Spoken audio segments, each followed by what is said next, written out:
Hello, and welcome to Lead, Learn, Connect, where we explore the worlds of training, coaching, and powerful leadership. I'm your host, Alan Krieger, and on this show we talk about not just the how of helping others grow, but the behind-the-scenes work of overcoming challenges and staying connected to what's really important. My guest today is Jenn Reid, who has more than 25 years of experience in organizational development in healthcare and management consulting. She arrived in learning and development from a non-traditional background. She began as a coach with high-performance athletes and has transferred that to driving high-performance work with individuals and teams. Whether you're a new trainer, a seasoned facilitator, or just curious about what it takes to thrive in this world, this episode is for you.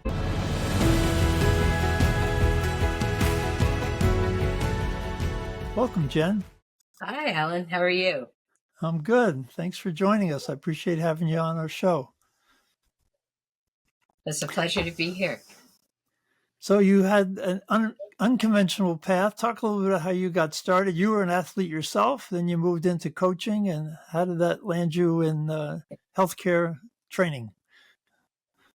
Well, yeah, it is a little bit of a kind of squiggly path, but I'll try to make it a little bit more direct as I talk about it today. But I've always been an aspiring polymath, as I've heard other people talk about that term, meaning I love to learn. And as a child, I engaged in a lot of different pursuits. So it was music, sports, reading, electronics. I was computers. I started coding when I was 12.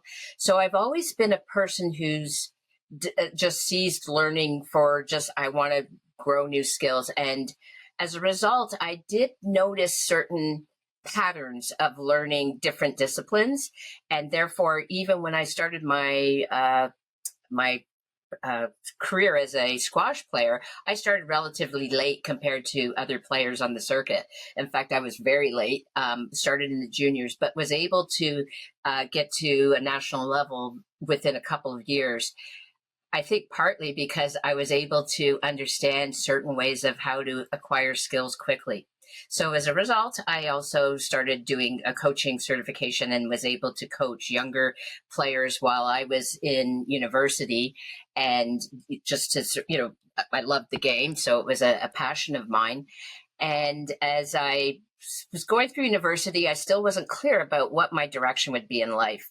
I loved to do everything. And every conversation I'd have with someone, suddenly I was following their passion because I'd like, that sounds interesting. My curiosity gets the better of me. And I ultimately landed up in, I will tell you, Accenture, partly because I did have a bit of skills, just self-development, but with my own teaching myself computers and coding, I was able to be one of the few people hired there that did not have an undergraduate degree. At that time, they were always hiring people from, Ivy League or the big four universities in Canada. And I was able to get in the door because I was able to prove myself based on some of the skills and the unique way I had of going about learning and sharing what I learned with others. So a common a common assessment people make of me is like, oh, you really think differently. And I think part of it is because I didn't have a lot of the traditional background and sort of paradigms to march me through a certain way of thinking. But I learned how to feel through it experientially and build through that and make a lot of mistakes along the way, but also a lot of gains. So as a result, I ended up at management consulting, did that for about 7 years, and then was called by a friend of mine to come over to a healthcare position. She recognized I was probably a little bit not burned. Well, I was a bit burned down, and it was just right at 9/11. I actually resigned on 9/11 that day because the in and out of town with a small young family was not conducive to growing my family. So I moved into an organizational development position, which seemed to tie together all the threads of my polymathic being, so to speak, of loving to learn, knowing a lot of disciplines. And it started to coalesce around that systems thinking because I had more of a broader sense of how things are put together based on, like I say, the patterns I've been noticing versus being deeply schooled in one discipline and sort of on that channel of a narrow focus. So that's how I came to learning and development, training and development. And along the way, I've always, looked at mentors and people that, read a lot. Like I have 2,000 books in my room here. I just love to learn from other people and just assemble the data points in there and try to share what I've learned with others and really more or less instill the passion for learning in others, because I think that's what actually ignites the ability to perform. Yeah, so let's talk a little bit more about that igniting passion in others, because that's one of the challenges with training is that sometimes you're teaching people who don't really want to be there, or people who are very busy, have a lot on their minds. So how do you get training to stick? How do you get people engaged so um, that they take away what you're trying to deliver? Yeah, I think there's a couple of aspects to it. First of all, just the idea of being really invested in what is it that you're trying to learn, and not for the superficial gains of, oh, I want to monetize this, or I want to make my career. Like, I mean, it is a bit about career development, but sometimes if you're just looking at training as a means to get to another goal of, I want to get that position, then I think you're looking at training in the wrong way, or that learning mentality. I want people to be excited about the value that they can contribute to the team. And, that sense of wonderment that you have when you discover something new that, or bring in a new idea that nobody had thought of, or you're building on other people's ideas. That type of dopamine hit that you get, or that euphoria you get from just those insights gathered, or the sense of community connection to others, but also being powerfully aligned to, a very, maybe a difficult task. At your office, I mean, most things probably are challenging that you're trying to solve. That to me is what should be the foundation to the learning. Because again, if you're just looking at this as badging, I can tell the people who are sitting in a classroom, and I say sitting in a classroom because I wouldn't really want to put people just sitting in a classroom, but who are taking training just to get a badge, do not learn how to continuously learn, or learn how to learn, so that they keep that, I guess, learning edge, or human edge, especially now very important in this world of AI. That's the type of mentality or mindset you need to build. You can't really teach someone that, but I think you can lead them to some of the, perhaps, maybe like a tour guide in, you go to a new country and you might have somebody who's really knowledgeable about some unique things about the country, and they can expose some of those things to you. And then suddenly the most mundane becomes fascinating, because you've got somebody who's just showing their own passion and curiosity and ability to put some sense making to something that you've just maybe casually observed, or maybe just didn't even think about. And that to me is where the stickiness starts. Of course, there's a lot more that goes on after that, and, in trying to encourage and reinforce, and to ensure the conditions are there for feeling safe to make mistakes, but also knowing a little bit about the fact that you have to struggle a bit to learn. This is not like streaming a Netflix or, YouTube, and just thinking, okay, I'm going to learn everything just by sitting here and watching this, or an audiobook. Very nice entertainment, but that's edutainment in my mind. And what we want are people who want to actually have the two hands, like start to experientially absorb that feeling even into their body. So it's getting back to even my sports roots, where there's somehow, I feel, and I don't have the schooling or sort of the language right now to talk to it, but I'm saying there's something about the physicality that gets into when you've learned something. Even it can be something very, abstract or knowledge, but I feel like your body starts to understand it a little bit too. And you'll notice it sometimes when and I think that's what we call intuition, perhaps, and building those intuition skills. So I think that's where I'm thinking about learning in a whole mind, and body. And then there's that, the hands and sort of, getting into practically applying the motor skills or the cognitive thinking skills to march forward with that. So you mentioned early on in your answer there that you didn't want to just put people in a classroom. So how do you structure this in a large, busy healthcare, busy organization, lots going on? How do you get kind of continuous learning going, or get people to, after you've had them in the classroom, you've done a presentation, gotten them interested, how does that continue? And what's the role of the learning and development team with that? I think really the role is, so here's one of my maxims.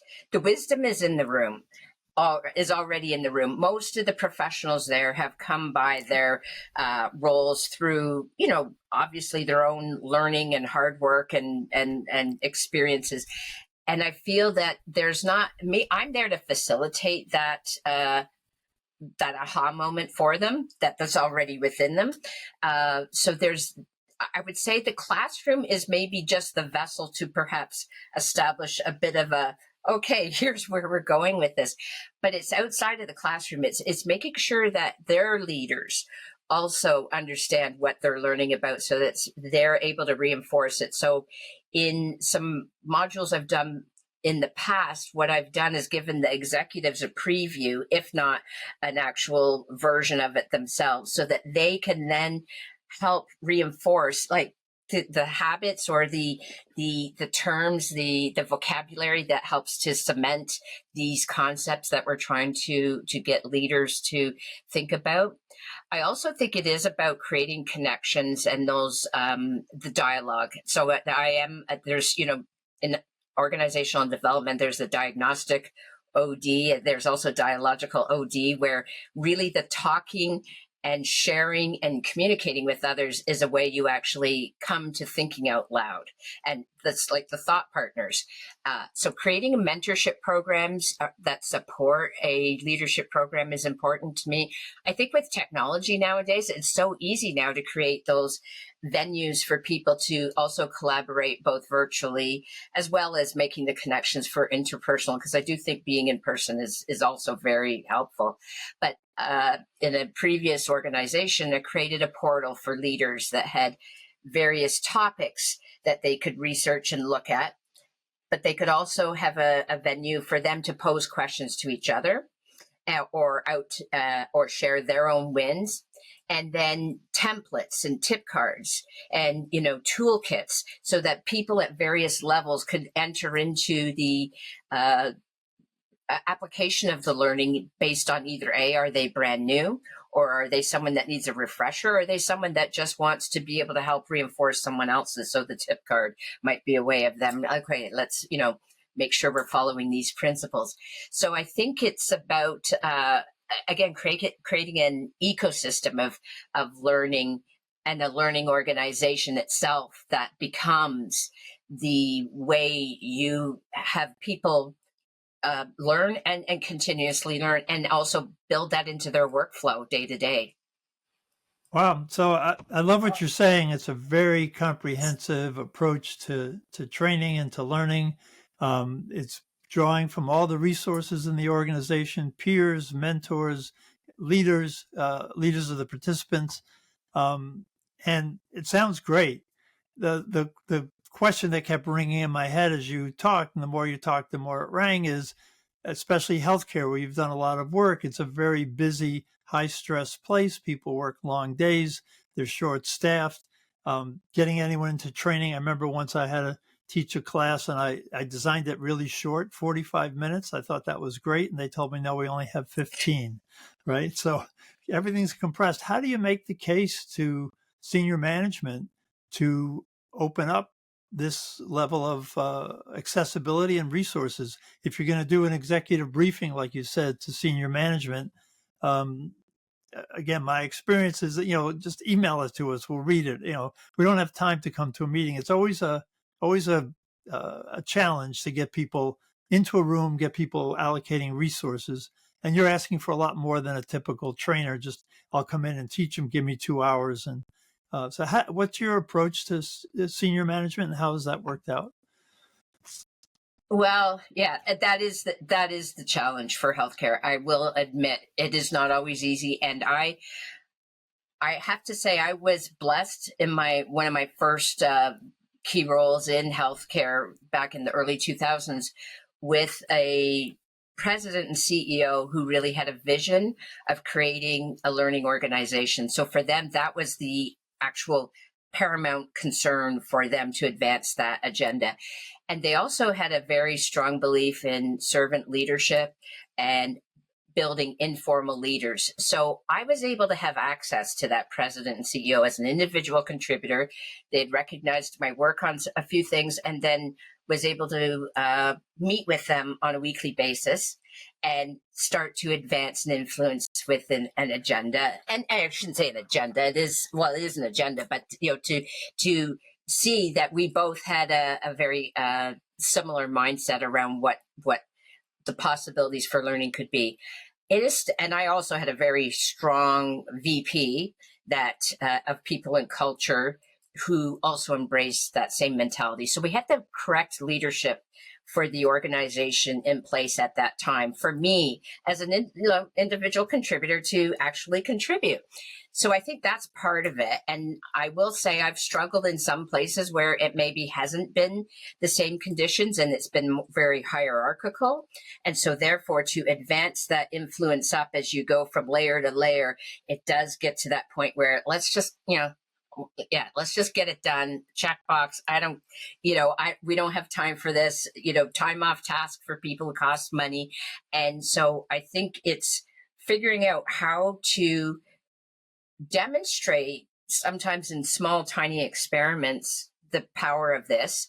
So if you can have, let's say, beg for permission later, sort of like, ask for forgiveness later or something, but basically try to do incubators of some of these solutions. So for instance, I, was in a situation where I knew I wouldn't have the agency to launch maybe full scale, but I had some client work to do. And then I was asked to support them with those cookie cutter solutions. Like, yeah, we want, and I said, well, let's do something different. I mean, how would you like to be involved in actually co-creating a solution for your team of leaders? And we can work together in dialogue and start to build these, something that could be very exciting to share with others later on. So they had the value proposition of being able to see the process. So for those who are engaged in learning, even the process itself is what they want to hear about, as well as inform what they wanted to learn about,